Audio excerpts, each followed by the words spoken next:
Thank you for staying with us. A sharp focus on the first day of the Jobs Summit, which has wrapped up at Gallagher Convention Centre here in Midrand. eNCA business anchor Devin Murugan joins us now from Gallagher Estate. So, you know, a wide-ranging speech there, Devin, but the level of detail, many of us, I suppose, were taken by surprise by that.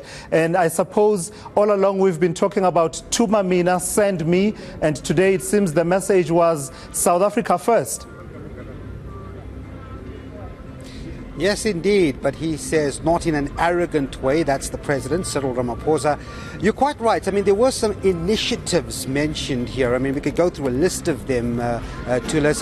But of course, you know, some might say, did it really look at the structure of the economy? Now, just to mention a few here, you heard the initiative to drive local procurement. He mentioned a host of companies like Sappi and Standard Bank, Coca-Cola being one of them. Companies that have made specific commitments to buy local. Of course, there was also this issue of the finance component investing, or 100 billion rand over 5 years. That's at black businesses.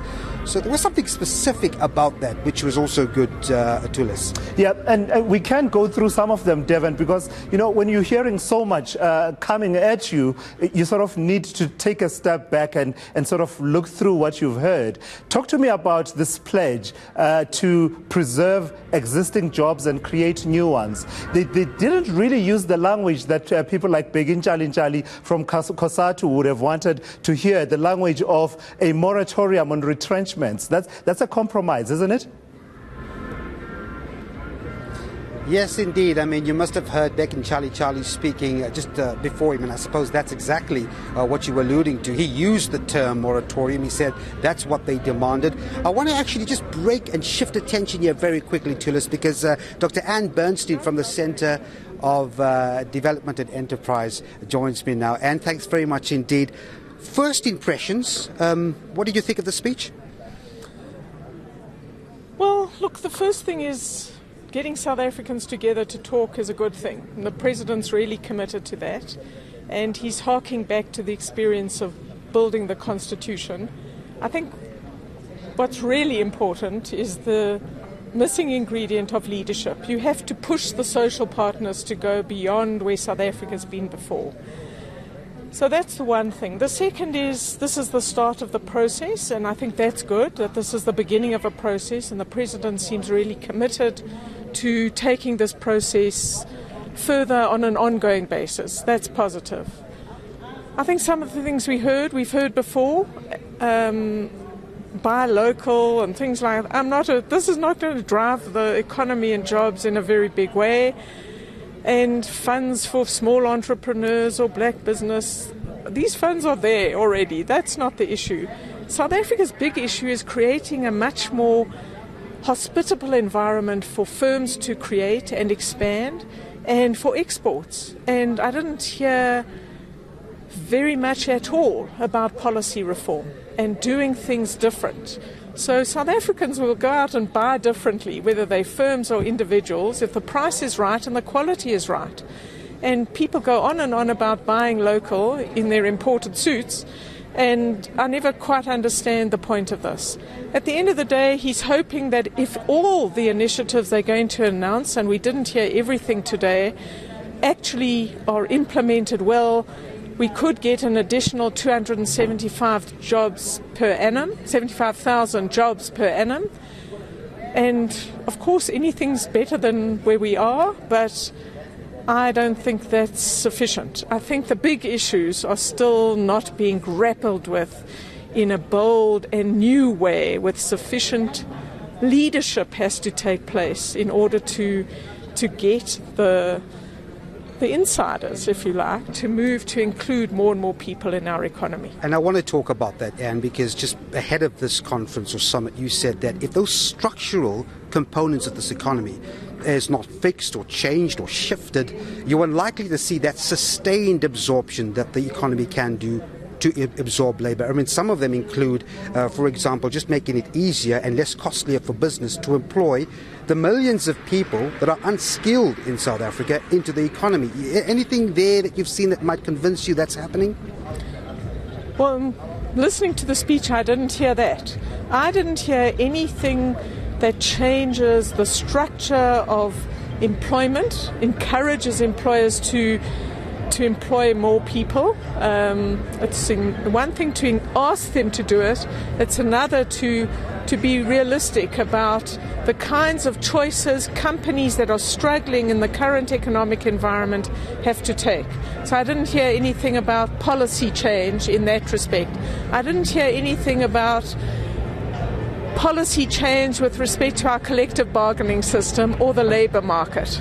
And I didn't hear anything, maybe I'm wrong, I didn't hear anything about how we're going to help small businesses start up and survive in South Africa by exempting them from a whole lot of regulations that currently make it very difficult, and that's why the numbers are declining. So I don't think there was much on policy. This is a beginning of something. We'll wait for tomorrow for more detail, but in terms of the scale of the unemployment challenge, the depth of the growth crisis, this was the insiders talking to each other, and as the President kept saying, we want consensus, we want consensus. Well, actually, I think sometimes you've got to push, almost break the consensus, because after all, that's what we've been getting all along. We've got to move forward. We've got to take some bold decisions to double or treble the size of this economy and make it much more labour intensive. I didn't hear that. Do you not get any hope from, or you're not convinced by the President saying that these initiatives could possibly create a multiplier effect, because they are indeed pilot initiatives? Does that sound convincing to you? I wasn't clear exactly what that meant. So, we have a controversy over land reform where the President and the country are going to tamper with the Constitution, which puts property rights at risk. At the same time, we're talking about putting lots and lots of small farmers to work so that they'll be more efficient and we'll bring more land into the economy. Terrific. I'm in favour. How do we do that? And part of the President's dilemma is that he has a weak and corrupt state. So who will implement that? How will you select who gets there? I support the President in his new language and his wanting to involve business more. That's good for South Africa, but you have to change the laws. You have to change the business environment so that people want to invest in the country. That's going to drive us. So the jobs crisis is very big, and it would be unrealistic to expect the agreement tomorrow to dramatically fix everything. That would be completely unrealistic. But I'm looking for signals on scale.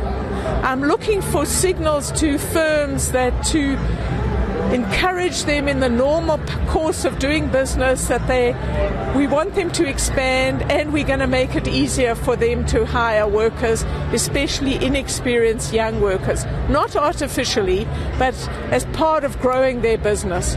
And I'm looking for how we change the environment in which small firms can start up and prosper. So the good thing is, this is the start of a process, and it will be one of the President's priorities. I think that's what he's promising us. That's good. We'll see tomorrow's agreement, but so far I haven't heard how we're going to change the South African legal and policy environment to make us a more hospitable place in which to risk your money and do business, expand your firm, and employ lots and lots more people. I'm not hearing that yet. Anne Bernstein from the Centre of Development and Enterprise, thanks very much for giving us that initial reaction. By the way, I'm not a doctor, for the record. Thanks for setting that straight, Anne. Yeah. Thanks very much indeed. So tell us, there you go, not perhaps the best of sort of convincing responses you would have wanted to hear from this speech. Yeah, very interesting take there by Anne Bernstein there. Thank you so much, Devin Murugan, out in Midrand for us, following that jobs summit at which President Cyril Ramaphosa has been speaking. And that leaves us, just before we go to Newsnight, it leaves us with just enough time to take you to Money Matters. Here's Maya Fisher-French.